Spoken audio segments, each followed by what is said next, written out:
Muy bien, jóvenes, continuando con el programa educativo, ya explicamos la formación de las moléculas orgánicas a través de la explicación de las características del enlace covalente, ¿sí? Toca en este momento poder explicar lo que viene siendo la polaridad de los grupos funcionales, las fuerzas intermoleculares y su relación con las propiedades físicas, ¿sí? Y bueno, y aquí en la parte de abajo pueden observar que nuevamente se repite polaridad de grupos funcionales. Digamos que es lo mismo, ¿no? Vamos entonces a entrar de lleno a la polaridad de grupos funcionales, fuerzas intermoleculares y su relación con las propiedades físicas. Comenzamos. Muy bien, para poder entender lo que es la polaridad de los grupos funcionales, necesitamos primeramente entender qué es el momento dipolar. ¿Sí? Como el nombre lo indica, aquí podemos apreciar momento dipolar. Dipolar tiene que ver con dos polos, ¿sale? La formación de dos polos. Si nosotros buscamos en un libro de química, vamos a encontrar que es la medida de la intensidad de la fuerza de atracción entre dos átomos, ¿sí? Bueno, se hace referencia a la formación de dos polos con cargas diferentes. Vamos a explicar esto. Voy a poner como ejemplo el ácido fluorhídrico. Aquí esta molécula que está formada por hidrógeno y flúor. Si nos vamos y observamos la electronegatividad, vemos que el hidrógeno tiene una electronegatividad de 2.20 y 3.98 para el flúor. ¿Esto qué significa? Significa que el flúor, al ser más electronegativo, tiene la tendencia a atraer los electrones más hacia su núcleo, ¿sí? Por eso esta flecha que observan aquí de este lado, podemos observar que esta flechita que está aquí, ¿sí?, está dirigida hacia el flúor. Entonces, eso significa que los electrones están más cercanos al átomo de flúor. En consecuencia, va a haber una falta de electrones en el hidrógeno y va a haber más electrones en el flúor. Esto de que hay más o menos electrones significa que los electrones van a pasar más tiempo cercanos al átomo del flúor y menos tiempo cercanos al átomo de hidrógeno. Bueno, ¿cómo podemos visualizar esto de otra manera? Aquí está. Podemos observar esto de esta manera. Aquí del lado derecho pueden observar que tenemos el hidrógeno. Aquí está. Y aquí tenemos el flúor.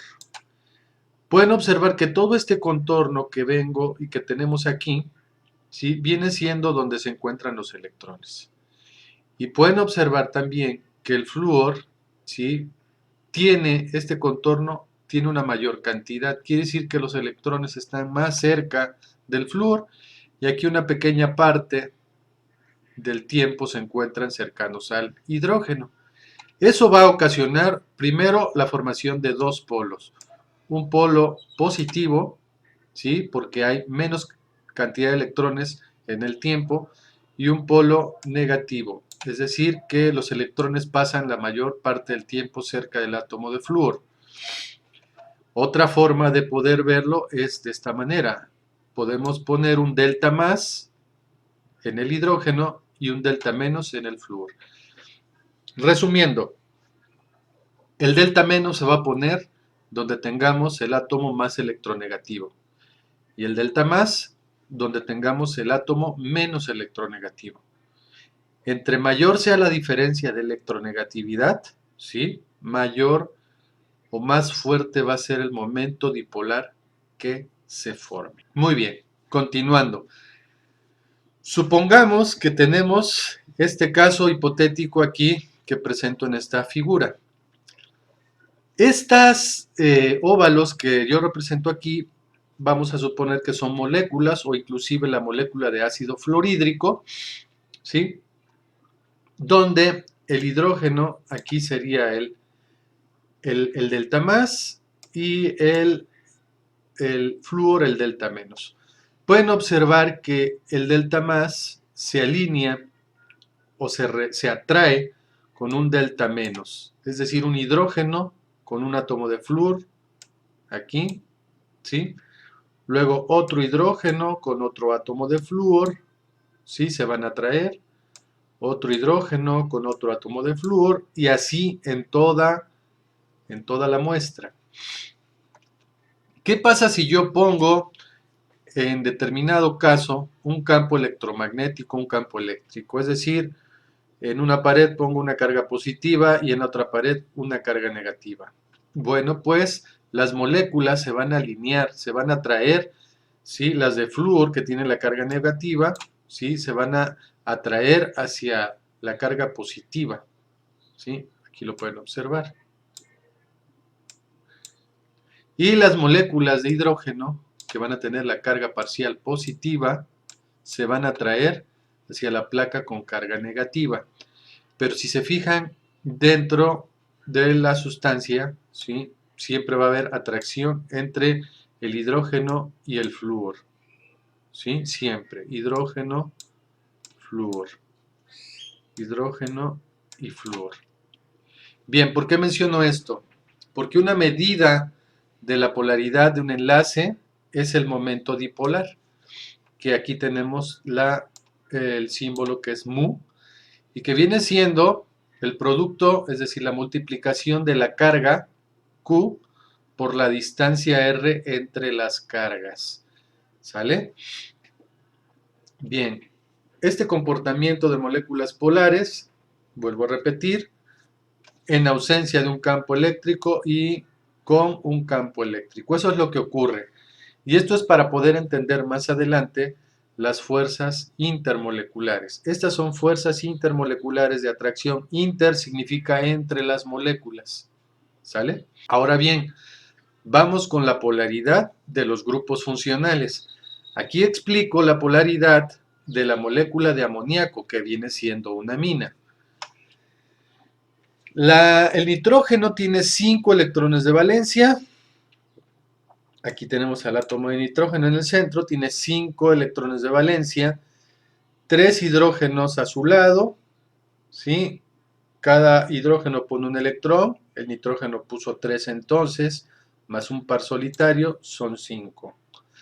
Bien, entre el hidrógeno y el nitrógeno, el átomo más electronegativo es el nitrógeno, por eso las flechas van hacia el nitrógeno, ¿sale? Las 3. Y aquí tengo un par solitario, que son electrones, van del nitrógeno hacia el par solitario.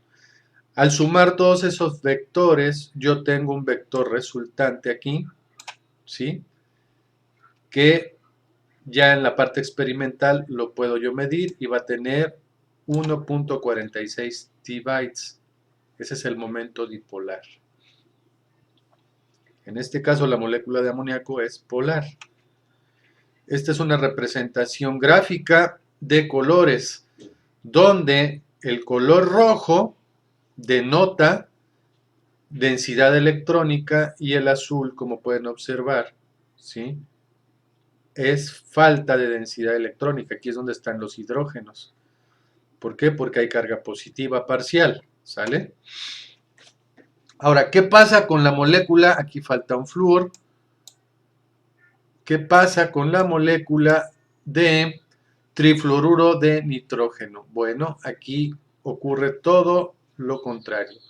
Aquí el flúor, los átomos de flúor, son más electronegativos que la molécula, que el átomo de nitrógeno, perdón. Entonces, por eso las flechas van del nitrógeno hacia el flúor. ¿Sale? En todos los casos. Entonces aquí tengo una resultante. ¿Por qué? Porque estos vectores que vienen hacia abajo, todos van a converger hacia acá abajo. Pero si yo resto el vector que va hacia arriba, tengo un pequeño vector resultante que es de 0.24 dibytes. Entonces, esta molécula en particular tiene 0.24 dibytes de momento dipolar. que es bastante bajo. Podríamos decir que es una molécula casi apolar. Una regla importante es que lo polar va a disolverse con lo polar y lo apolar con lo apolar. Y esto lo comento ahora porque las cosas polares, por ejemplo, el agua es muy polar. Esta molécula de aquí de la izquierda va a ser muy soluble en agua, pero esta de aquí de la derecha va a ser poco soluble en agua, ¿sí? Bien. En el caso de los alquenos, bueno, podemos analizar este alqueno que es el cis-dicloroetileno y el trans-dicloroetileno. Vean bien que el hidrógeno y el carbono, la electronegatividad más alta es del carbono, entonces las flechas van hacia el carbono, las dos, ¿sale? Pero en el caso, ¿sí?, del cloro y el carbono, el cloro es más electronegativo, por eso las flechas van hacia el cloro, ¿sí? ¿Esto qué significa? Significa que hacia acá, del hidrógeno al carbono y del carbono al cloro, hay una sumatoria de estos dos. Tengo una sumatoria así. Luego de este hidrógeno, de aquí de la izquierda, del lado derecho hacia el carbono, va hacia arriba. Luego del carbono al cloro va hacia arriba y tengo otra resultante así, hacia arriba. ¿Sale? Y esto me da una resultante en este sentido. Aquí lo vemos en verde. Ahora bien, en el caso del transdicloroetileno, es decir, cuando los átomos de cloro se encuentran en posición trans a 180 grados, aquí lo que va a ocurrir es que todos los vectores se van a anular. Este vector que va hacia arriba, ¿sí?, se va a anular con este vector que va hacia abajo, 0. Este vector que va hacia arriba se va a anular con este vector que va hacia abajo, también es 0. Por lo tanto, el transdicloroetileno tiene un momento dipolar de 0. Bien, los alcoholes. Vamos a presentar de manera general cómo son los momentos dipolares, ¿sí?, la polaridad de estos grupos funcionales. Aquí hay una resultante del carbono al oxígeno, va del carbono al oxígeno, luego del hidrógeno hacia el oxígeno, y hay una resultante en esta dirección. Aquí lo vemos en azul. Los ácidos carboxílicos, igual manera, del carbono al oxígeno, y hay una resultante aquí que es el color azul, esta flecha. O sea que son polares. Los nitrilos, tenemos del carbono al carbono, que podría ser que no hubiera ahí momento dipolar, pero del carbono al nitrógeno, el nitrógeno es más electronegativo y tenemos que la flecha va hacia el nitrógeno. Las cetonas, del carbono al carbono, pudiera ser que haya un pequeño, una pequeña densidad electrónica hacia el carbono del centro, luego del carbono hacia el oxígeno y tenemos una resultante en esta dirección. Los aldehídos, de igual manera, del carbono al carbono, porque este carbono es delta más, ¿sí?, vienen en esta dirección. Luego del hidrógeno al carbono y del carbono al oxígeno y tenemos aquí un momento dipolar resultante. Cuando digo momento dipolar resultante es que son entonces grupos funcionales que son polares. Los éteres. Éteres es cuando tenemos carbono, oxígeno, carbono. Entonces iría uno del carbono al oxígeno y obtendríamos una resultante en este sentido. Los ésteres, de igual manera que los ácidos carboxílicos, van del carbono al oxígeno doble enlace y una resultante. El grupo nitro, igual manera, del nitrógeno al oxígeno. El oxígeno es más electronegativo, pero por muy poco y hay una resultante pequeña. Bien, voy a poner aquí dos casos en particular, que es el CO2, que es una molécula lineal. Los momentos dipolares van del carbono hacia el oxígeno y del carbono hacia el oxígeno del lado izquierdo. Son dos vectores de la misma magnitud, pero los dos se anulan. Entonces el CO2 tiene un momento dipolar de 0. Si fuera la molécula de CO2 angular, no sería de cero. ¿Por qué? Porque la suma vectorial tendría una resultante en este sentido. Pero no lo es. La molécula es lineal, entonces el momento dipolar es de cero. Aquí lo tenemos del lado derecho, cero. ¿Qué pasa si tenemos el formaldehído? Ok, los momentos dipolares van del hidrógeno hacia el carbono, del hidrógeno hacia el carbono también, ¿sí? Y del carbono hacia el oxígeno. Tengo un momento dipolar resultante de 2.3, ¿sí? Bien, si se fijan en el etano, pues los dos son átomos de carbono, tienen la misma electronegatividad, por eso es no polar. Pero si cambiamos los átomos y ponemos átomos de diferente electronegatividad, como aquí el nitrógeno, pues del carbono hacia el nitrógeno ya existe una diferencia de electrones, se forma un delta más en el carbono y un delta menos en el nitrógeno. Lo mismo ocurre con el metanol, lo mismo ocurre con el clorometano, y bueno, si nos vamos con los compuestos iónicos, son los más polares. Se disuelven en agua, por ejemplo, el cloruro de sodio, la sal de mesa. Si la pones en agua, se disuelve muy rápido, ¿sí? Bien, los momentos dipolares de algunas moléculas polares: ácido fluorhídrico 1.92, ácido clorhídrico 1.08, ácido bromhídrico 1.78, ácido yodhídrico 1.38. Si se fijan, recuerden que la electronegatividad disminuye de arriba hacia abajo. En una familia, el flúor es el más electronegativo. Por eso va disminuyendo aquí el momento dipolar también. El agua, que tiene una geometría angular, tiene 1.87, ¿sale? El amoníaco que vimos hace un momento, ¿sí? Tiene una geometría de piramidal trigonal y va a tener un momento dipolar de 1.46. Estos son algunos momentos dipolares en divides de algunos enlaces, únicamente enlaces. Vemos que el enlace, triple enlace carbono-nitrógeno, tiene un momento dipolar de 3.6 divides, bastante alto, ¿sí? El carbonilo, carbono doble enlace, 2.4, ¿sí? Bueno, oxígeno, hidrógeno, nitrógeno, hidrógeno andan arriba de 1.3, ¿sí? Arriba de 1.2 tenemos carbono yodo, carbono bromo, carbono cloro y carbono flúor. Bien, ya que se logró entender lo que son los momentos dipolares y cómo se forman estos momentos dipolares por las diferencias de electronegatividad de los átomos, deben ustedes entender que estas diferencias en electronegatividad van a determinar lo que son las fuerzas intermoleculares. Las fuerzas intermoleculares son aquellas fuerzas de atracción que hay entre las diferentes moléculas, ¿sí?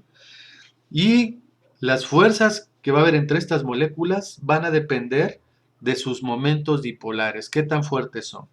Fíjense bien, esto siempre va a ser importante. A mayor fuerza intermolecular, siempre, a mayor fuerza, voy a tener mayor temperatura de ebullición, mayor viscosidad, menor volatilidad.